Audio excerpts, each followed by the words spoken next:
Perfect. To start off, I want to give you a quote at the bottom right hand of the screen that basically tells you to be patient, and all the questions that you might have and the uncertainty that you might have. This is all a large process, and it's a process of understanding yourself and understanding kind of what higher education looks like. And everyone kind of who pursues this path goes through it, and we all have the same questions, but lean on one another for support, ask questions, and the more proactive you are about it, the less anxious you will be, but also just be open to growing and becoming the best version of yourself. So without further ado, I will start the presentation. Вместо того, чтобы выйти все-таки на место проектировки и посмотреть, как бы делать дорогу, она вообще должна была идти. Big takeaway for today is you are the one that can take control of your college process. Your parents can tell you what to do. Your friends can tell you what to do. Alumni from your high school can tell you what to do, but you yourself are in control. And the more that you can think about things proactively, the more that you can put in the work proactively, the better results you will get at the end. So my presentation to you is giving you kind of a landscape of what the college application process looks like. Whether or not you decide to take the tips that I have is up to you, and whether or not you decide to really put in that extra time into your application that might help you stand out in the end is up to you. And that goes as far as, being a strong academic applicant and doing well in your classes, to writing strong essays, to forming strong extracurricular activities, but it's all within your control. And then beyond that, when people read your application, you can't really control how they read it and how they perceive you or what type of applicant they're looking for, but you yourself can make sure you set yourself up for success on the latter side before applying. So the agenda today, I will give you a bit of an overview of what US colleges look like, what you could consider while you're crafting your college list, ways that you can find kind of your right fit for college, because it is kind of daunting how many colleges exist in the US. And maybe I can hopefully give some advice of how to narrow down what you're looking for. I'll give you an overview of the application, what it looks like, what it requires, the roadmap for juniors and seniors in college, so you can get a better outlook of what you're building towards, some parting thoughts, and then I will open up to questions, which I do not think will be recorded. So to begin, an overview of US colleges. So there are a lot of different colleges in the US, and they're vastly different, and some have qualities that overlap with others. So in terms of what matters to you, there could be academic opportunities you're looking for. Maybe you want to study engineering and the school has a great engineering school, or maybe you want to study design and the school has a great design school, or maybe you just want a good college in general that has high rankings, high reviews, or good student life, and that's where you want to go. And you don't know necessarily what you want to study. The location matters, whether it's in a city and it doesn't really have a campus vibe, or you want something that's extremely rural and it's just your school and beautiful nature around you, or suburban, somewhere in between. The size of school can matter to you. So are you looking for small class sizes? Do you enjoy getting to know your professors? And do you enjoy that from the get-go of your college experience, from the first year all the way through your fourth year? Or is that not really a big deal for you? Are you fine with large lecture courses? Are you fine with kind of having thousands of classmates? Or do you want to really get to know everyone in your grade and feel really tight-knit community in terms of the size? Proximity to home matters. And I know the Georgian parents are kind of highlighting this one and bolding this one as well. College is not an easy process. It's a really large change in our lives.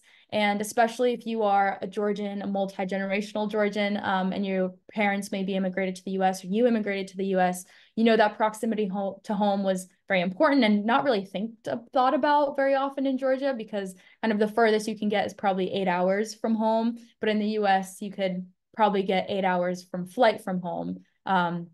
So it is kind of big. It's a big change. Your parents might not be used to being super far away from their children. And if you are someone who likes to go home all the time and really relies on your parents for social support, or even your siblings for support, then maybe this can be something that's of value for you and something that's prioritized. Proximity to home can also matter in terms of being in-state and out-of-state, and maybe this ties to financial aid as well. In-state tuition for public universities are much, much cheaper than out-of-state tuition. Of course, there are scholarship opportunities which might make out-of-state colleges a bit more cheaper than in-state colleges, but this is also something to keep in mind. Facilities matter. Maybe you like certain type of architecture. Do you like Gothic, like Duke? Do you like the brick buildings like in UVA or William and Mary? Do gyms matter to you? Do you want great gyms? Do you want really great dorms? Do you want great food and cafeteria? Kind of small details that might not, be the biggest priority on your list, but something that you might keep in mind when you tour these places. And then also financial aid. When you apply to colleges, and I'll speak a bit about this at the end, you can apply to scholarships, but you can also apply for financial aid from the government through FAFSA and CSS, and schools grant you this aid, and it might depend. One school might give you a lot, one school might give you a little, and that can be kind of a deciding point at the end. Another aspect and differentiating aspect, this is kind of high level between colleges, there's liberal arts colleges, and then there are also research universities. And of course, there's overlap in between based on schools, but I just wanted to call this out real quick and something that you can consider. Liberal arts colleges usually are just the college, so it's the undergraduate focus. It's just undergraduate students who are receiving their bachelor's in arts or bachelor's in science. They're smaller class sizes, and they usually focus on kind of developing critical thinking skills. Their requirements span English, history, social sciences, math. Kind of every student that enters comes out very well-rounded. You definitely have a major, but your requirements, even if you're a physics major, you have to take writing and you have to take English and you have to take history. Again, the draw to liberal arts colleges is that from your first year of college, you have small class sizes, meaning maybe 20 students in your class, and you get really close to your professors, you get close to your students. Usually liberal arts colleges are smaller in general as well. So you kind of are not only close to your class, but you're also close to, in general, your entire undergraduate class because there are not many of you.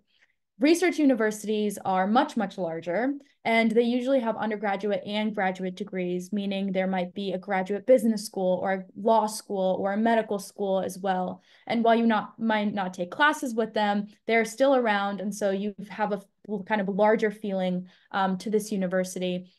And there might be also better research opportunities in these places because you could go and research with a law professor, or you could do research or community engagement with one of the medicine professors at the medical school. So if that's something that you're really interested in, you want to enter a pre-professional degree and you don't really need or want a whole well-rounded education in terms of being a great writer and a reader. You really just want to pursue STEM and pursue a specific subject. Maybe large research universities might be the one for you.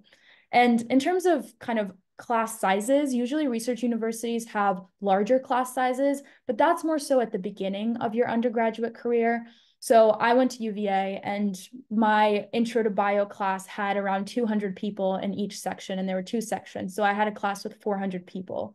But then as I kind of started taking upper level classes in certain subjects, and I had classes with 20 people, and I had small seminars, and I got to know my professors well. It just took time to get there. And then another difference is in liberal arts colleges, it's professors who teach you always. And then in research universities, your teachers could be teaching assistants, so they could be PhD students.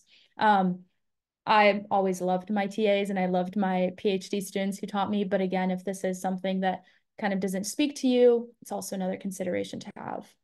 And then on the right side of my slides, kind of outline something that's tangential to liberal arts colleges and research universities. Some have specific schools. So you could have, if you want to major in business, some universities, some colleges might have the business major, but some have specific schools. So think of, UVA has McIntyre Business School, and that's an undergraduate business school. They have graduate business schools, but if you want to major in business, you have to apply to the school within a school. Architecture schools, engineering schools, nursing schools. During your application college search process, if you want to really delve into any of these subjects, research whether or not these schools exist and their application process exists tangentially to their colleges and universities, or if these are just majors within the college that you apply for. Speaking about UVA, for example, you apply, if you want to major in business, you apply to the College of Arts and Sciences for UVA in terms of your general college application. And then in your second year, you apply to the business school. If you want to study architecture for UVA, you apply from your first year. So you apply in high school. Engineering is the same, nursing is the same. So do some research and see, if you are someone who knows I want to go to nursing school, then that's what you look for. If you're someone thinking, I don't know if I wanted to study architecture and you want to find places that give you time to make that decision, then let that also be something that you consider. The next thing I'll talk about is finding the right fit. There's a lot of information that I just threw at you and a lot of things to consider. And I'm sure you might be thinking of more that I didn't necessarily think of or mention. And it's kind of hard to measure what matters to you. And this comes with time. And I'll talk about my experience. Some things that I thought mattered to me ended up not mattering. And some things that I thought were kind of didn't even consider were really important. But there are ways that you can kind of navigate your personal preferences, and then also find the information sources to get at that information. So these are kind of my recommendation. First, tour the campus. If you have time during your summers, or I'm sure your school might give kind of long weekends and college visiting days where you can go and tour the campus, it's a wonderful opportunity, especially campuses that are nearby. Maybe go on an informal weekend visit just to walk around. Or a lot of colleges, most colleges, host tours where you can sign up and they give kind of an admissions overview, and then students give tours and you can walk into dorms and the cafeterias, and they give kind of stats and the application process, kind of what type of applicant they're looking for. They give more school specific details, which is pretty useful to know. Things that you can look at the dorm, you can look at the dining hall, the library. If you like spending time there, you think you'll study there, look at kind of buildings where you'll spend most of your time. Look at the classrooms. If fitness is important to you, look at the gym facilities. Ask students walking around, learning about their student life. Ask them, are you happy here? Are you glad you make this decision? Some of the questions I ask are like, how would you describe a typical UVA student? How would you describe a typical UCLA student? Kind of hear what their thoughts are and see if you would match up or if you would feel at home there.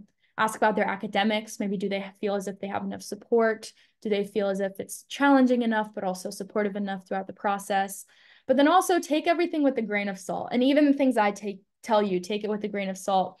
Everyone has a different experience. You might talk to someone who's about to take an exam or just failed one and is having a horrible day. They're super negative. Then that might just be a reflection on their day and that one student's experience, but not the university overall. So give every university a fair shot, but also take your feedback and take it with a grain of salt.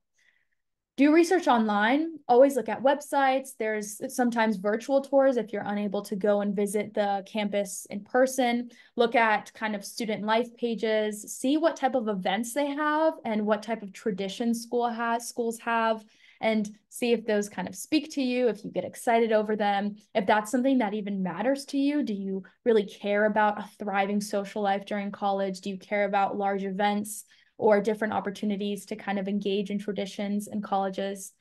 And then things that I found useful were looking at YouTube.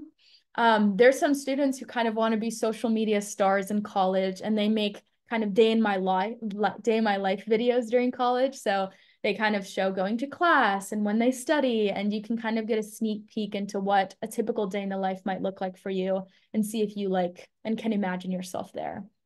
Also, you can look at the social media of schools and see kind of what they celebrate and the things that students do, or get kind of sneak peek background, behind the scenes shots of what student life might look like. And that's always a fun thing to do if you kind of can't visit in person. And then finally, interview alumni. Interview alumni yourself and be interviewed by alumni. So some schools offer an opportunity for you to be interviewed by alumni. And I think a lot of these are kind of Ivy League schools or maybe smaller schools, smaller private schools, where you can meet with an alum and they will ask you questions, and it'll kind of sometimes be formal, it will sometimes be informal, and then they will provide information about you to the admissions committee at the school. And some schools really value this. Some schools don't really care at all, but this is an opportunity for you to meet an alum, and also kind of, you think you have great social skills or want this opportunity to be able to strengthen your application. And then also you yourself can interview people who graduated from the college. For me, I would talk to my teachers who graduated from certain colleges and they know you really well, so they can kind of tell you whether or not they think you would fit or if you would like the school. And then also if you have upperclassmen from your high school who went to a certain college, feel free to reach out to them, text them. Maybe your teachers can connect you with them to kind of get a sneak peek into college life from them as well. And again, some information here. Other ways to engage that I thought were useful when I was searching for colleges. One of them was sitting in on a class. I got to do this at one of my colleges. I think I sat in on a Spanish and a math class. And it was just fun to see how students engaged with the professors. Sometimes the students kind of felt a little nervous to speak in class. Sometimes some classes were super open and it was very seminar based, and students were kind of very respectful and kind to one another. And I really enjoyed that student aspect and student atmosphere and interactions with professors. That could be something that's of interest to you, and it could be in a class that interests you or any class that has availability. Usually these opportunities are available when you go and tour campus. They're also available if you just text your kind of high school friend who is at the school. I'm sure they could tag you along, have you tag along to one of their classes. If you are sure you know what you want to major in, or if you want help deciding what you want to major in, and maybe if you have research interests already that you just want to start off in your first year of college, meet with a professor there. Maybe get to know them, grab a cup of coffee with them when you're in person, or even meet with them over Zoom and ask for their advice. And maybe they will even give you advice of other schools to consider if you're interested in a specific subject. And one kind of advice that I'll give you overall, and I think this advice stands for your entire life, keep track of the people you meet and their contact information and keep them updated about your life. If you meet a student and you think their, let's say, extracurriculars are really cool, or if you find out they're pre-med and they're going through the application process and you want to be pre-med, and then a couple years down the line, you have a specific question and you think they would be the best person to answer it, maybe that's the person who would be great contact for you. Keep my information down too if you ever want to contact me or ask me questions, but keep people updated about your life and make sure that kind of if you want a mentor that you keep them updated about things that you do, and then make them feel as if they're invested in your journey and then you in theirs as well. Questions to ask, kind of just general recommendations I have. What do you love about this college and what would you change? College students are quite critical in general about everything in the world, and they will be honest with that question. And it's also nice to hear what the flaws are of a university, and maybe something they might say is not that big of a deal to you, or maybe it is a really big deal and that's something that really crosses off the school from your list. Another question is, what is it like to go from high school to college? And this could be a great question you ask your fellow high school alumni. Ask them how the transition was to this certain college. Maybe they felt as if your high school prepped you for independent studies and being really self-disciplined and on time to everything and kind of studying well in advance for your exams. Or they might feel as if they weren't really prepared, and they might give you some advice on how to do better in certain subjects, or how to make more wise decisions of which classes to enroll in. What do you do on your free time or on the weekends? This is fun to kind of get to know what fun looks like in a college. Maybe some colleges don't even have that much fun, and that might not matter to you, and it might really matter to you. And that's just something to keep in mind. Also, what are the opportunities to have fun? Is it hikes?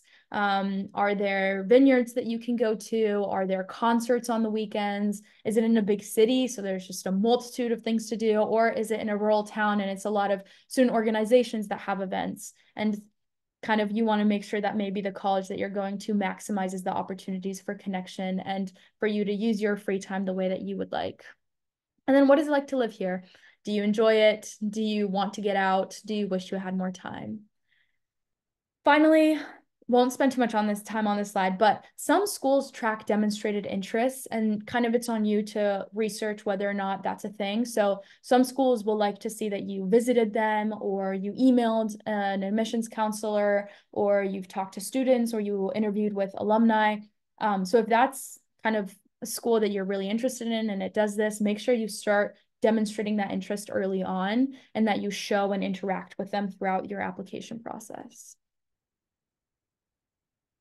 All right, now speaking a bit about the application itself, what to expect. So overall, when you apply to these schools, kind of decide what matters to you. If you want, I want large research universities, that kind of narrows down the options that you have. A lot of what you'll hear is creating a balanced school list, what schools you will apply to. Everyone wants to go to like the UCLAs, the Harvards, the Yales and Princetons of the world. But if you just apply to those, then you would have quite a small chance of getting into college, no matter how great you are. Those schools are extremely competitive. So create a very balanced school list. You can never predict. Like I said, you can do everything in your power to make your application super strong and very reflective of you. But once you send that application off, you have no idea who's reading it and what they're looking for. So make sure you kind of balance the schools that you apply to and balance how likely it is for you to get in. I've kind of broken down what a school list might look like, kind of the categories. There's a category of likely schools. So these are schools that have historically accepted students with much lower GPA and test scores than you. So when you apply, you're pretty sure you have kind of at least like 70% chance of getting in. Target schools are kind of, they exactly fit your GPA and standardized test scores. You're pretty sure that you'll get in. And these are kind of where you want to aim mostly. You want to send a lot of these applications in. Reach schools are schools that are selective. You're still within their kind of range of test scores, but you're kind of on the edge of that test score range. And then the far reaches is schools that are just notably extremely hard to get into. Very qualified applicants get rejected from these, so you can never really tell whether or not kind of if you send it in, even if you have great, perfect GPA and perfect SAT scores, you might not get a chance because you just never know what they're looking for. And probably most of the applicants here have perfect GPAs and perfect test scores. It's great to have applications in this bucket too, but just be realistic and kind of keep your expectations hopefully realistic, hopeful, but realistic throughout the process.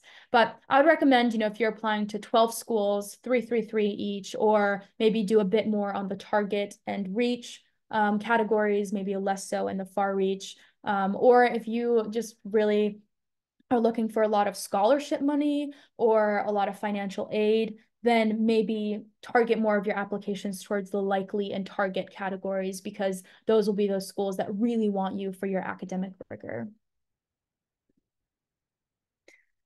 These are the types of applications. You probably know about them.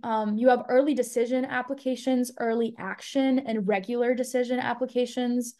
How these differ are what they mean and when they are due. So early decision applications, they're usually due early on in the fall, winter of your senior year. When you apply to a school early decision, if they say yes to you, you're obligated to go. You're basically signing a contract. If they say yes to you, then you have to withdraw all of your applications to other colleges. The reason that people do this is because early decision acceptance rates are much higher than early action and regular decision applications. So if you really want to go to a school, let's say Vanderbilt is your dream school, I think early decision, the acceptance rate is around like 20 to 30% versus regular decision drops down to a single digit. So if you really want to go to Vanderbilt, you don't really care the financial aid that you get back. You don't care about the scholarships. They say yes to you, that's your dream school, then consider early decision. Early action, there's no binding agreement that you'll go to the school, but you apply early. So you apply in, I think, like November, and you hear back early. So this is nice because you just get to relax a bit earlier on. My recommendation is if you work on your essays over the summer, every school that has the possibility of sending in an early action application, do it. You'll send it, you'll get to relax a bit more during the winter of your senior year, and you get to hear back earlier. And it's so nice to be able to relax in your senior year. Kind of, it is a really big mental load on you. And just if you can know where you're going as early as January, then or February, I don't know exactly when you hear back, then it's just much easier for you to just enjoy your senior year. Another reason I recommend that you apply early action to everywhere you can most of the scholarships that require an application require you to submit an early action application. So when you're looking at, certain scholarship programs within each schools, make sure you look at the policy, because you applying regular decision might take yourself out of the running. And then regular decision, the final bucket, I believe you apply January, you hear back later in the spring. You don't really have any you don't really have any advantages of applying regular decision. It's just a normal application process. You hear back a bit late in spring. So what the application looks like.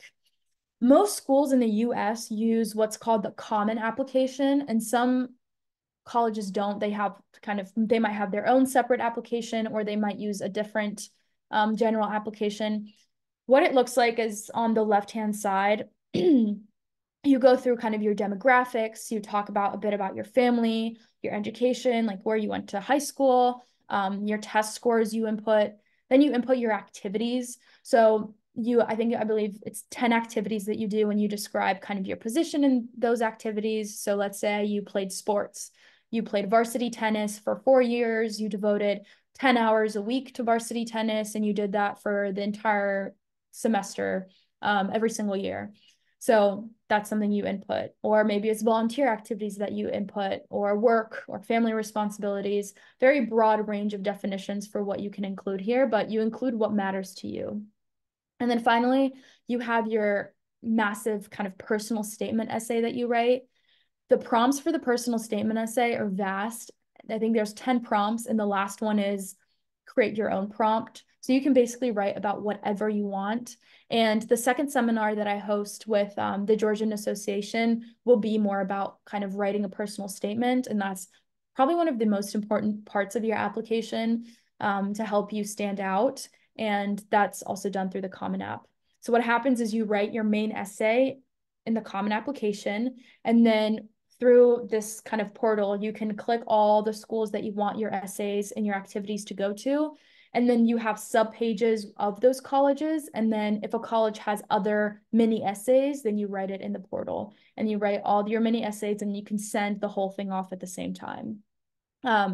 Again, some colleges are not on the Common application, so make sure you do that research ahead of time. What colleges see, again, I mentioned some of these. They see your transcript. So they see your grades. They see the classes that you took. They see if they're honors. They see if they're AP or IB. They see what kind of curriculum you're involved in. They also see your school profile. So, what is an honors class? What does that mean in your school? What does an AP class mean? Maybe your school doesn't offer any AP classes, and your school lets the colleges know. It also lets the colleges know like what the GPA ranges look like. So a 4.5 at my school might look different than a 5.0 at another school, or a 3.5 at another school, or just different. Every school measures GPA differently. And so the school kind of lets the colleges know unique aspects of their curriculum. Again, you have the written material, so your personal statement, your activities, shorter essays for certain schools. You also send in recommendations. You have recommendations from your teachers in high school that you will strategically choose, hopefully, and then also your standardized test scores. And I'll talk about this in a bit. During the pandemic, a lot of the schools became test optional, where you didn't have to take SAT and ACT scores, but a lot of these schools are going back to accepting these test scores, because they found that your test scores are a kind of relatively strong predictor of your performance in college. And so just be mindful that some schools might require it. So my advice to you would be just take it, and just take it earlier on, so you have a wide range of college options to apply to down the road. Delving into this a bit more, again, your transcript, I mentioned these things. You will have the final grades on your transcript. And sometimes high schools report your ranking within your class. Ask your counselors to see if that's the case for you. My school didn't. Other schools might. And this could be important for you. So some schools really care if you're maybe in the top 10% of your class or top 50% of your class. And it might be something that they're looking for. The trend of your grades matter as well. If you let's say, feel as if your ninth grade or 10th grade wasn't very strong, that's okay. You still have 2 years to really make up for it. They want to see that kind of your grades increase, not that maybe like sometimes you did great, sometimes you did bad, sometimes you do great, sometimes you did bad. Like just because let's say you did really great during ninth grade doesn't mean that you can slack off in 11th grade. You really have to continue trying hard, continue being a good student. And if you didn't do well in ninth grade, it's still okay. You have a lot of time to improve. They want to see the trend is going up because you enroll in college after senior year. So kind of 11th and 12th grade are really what predicts how you'll perform in 13th grade during your first year of college. Again, they will see your school profile. So different, maybe your school has a concentration they offer or just non-traditional paths and curriculums, and they will explain all of that to your colleges. So that's not on you to explain what you did and why your school was different. The school will take care of that for you, and you can verify what they explain and what they don't, so you can make sure you best reflect how your experience during high school. Again, your written materials are important. Here, kind of, I think the personal statement again is extremely important because if you're applying to a target school or to a reach school, most of the students are also, these are kind of reach schools for everyone or far reach schools to everyone. And what can distinguish you is your personal statement. Kind of the application reader has an opportunity to get to know you and why they think you would be a great fit for their college. And this is, again, something that I'll talk about in the second seminar, but this is an opportunity for you to show who you are and what values you have, what you want to do in the future, and what type of person you are becoming and you are right now. And again, this is an opportunity for you to show kind of your Georgian heritage. A lot of colleges now, they very much value diversity, and diversity can mean diversity in race and gender and ethnicity and cultural background, even diversity of thought. And if you can show colleges that your background and your experiences have given you a perspective that's different than maybe your classmates, and then that can help enrich conversations within the classroom in college, or can help you be a better community advocate, or can help you be a better global citizen, or make you kind of have bigger and better impact at your college. They want to see that. So your essays and your personal statements are an opportunity for you to reflect about yourself, and then also to talk about kind of who you are and how that has manifested in the things you do, and then how that will manifest in the impact that you make in your college. So maybe you talk about, let's say, your personal background and your cultural background, and you can talk about how that has impacted the things that you're involved in. So maybe you volunteered at a hospital, and because you're Georgian and you speak a different language, or you kind of have certain cultural understanding, you were able to kind of speak to patients better or connect to other patients who might share a different ethnic background than what's generally shared in America. And then you can show the impact that you had there and how that also contributes to who you want to be in the future. Maybe you want to become a physician in the future. So this is an opportunity again for you to really round out who you are and what kind of your hook is, who you are, kind of make yourself a business case for colleges, a business opportunity, kind of why they should invest in you, why you should be the one that they give the acceptance to, because in the end, they're looking for people who will enrich everyone else's college experience and also who will go off from college making an impact in the communities that they serve, and they want to see that in you. About recommendations, most schools, I believe, require 2 to 3 recommendations from high school teachers.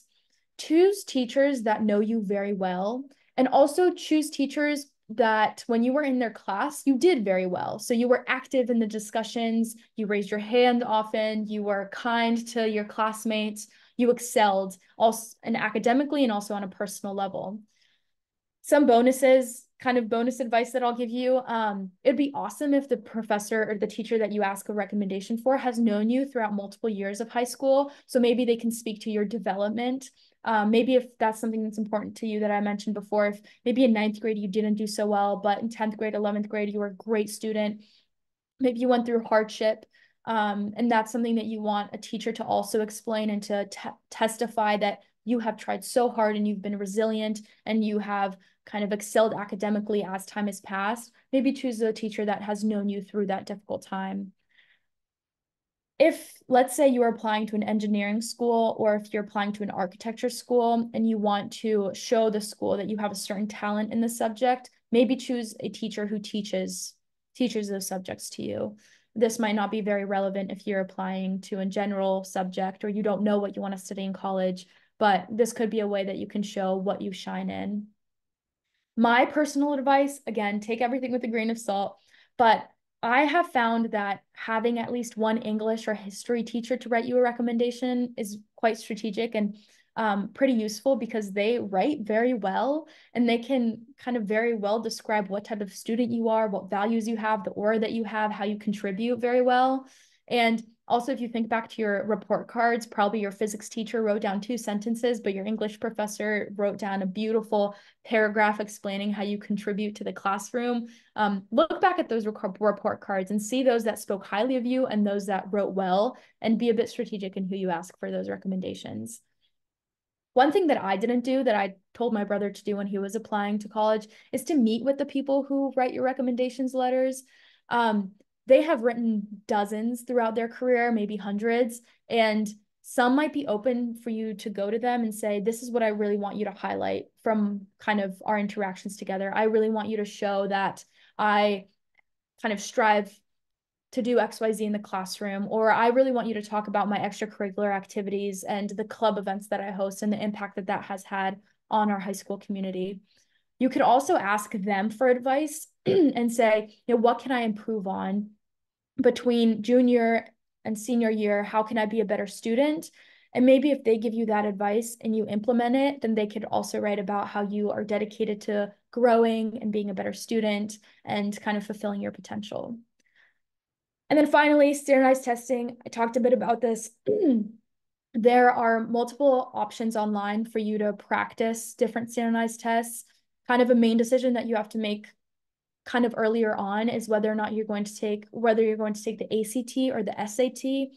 They're quite different. ACT is a bit more, you have a bit less time and it's more math-based and very different reading section than the SAT has. So if you can take some diagnostic tests at the beginning to see which tests you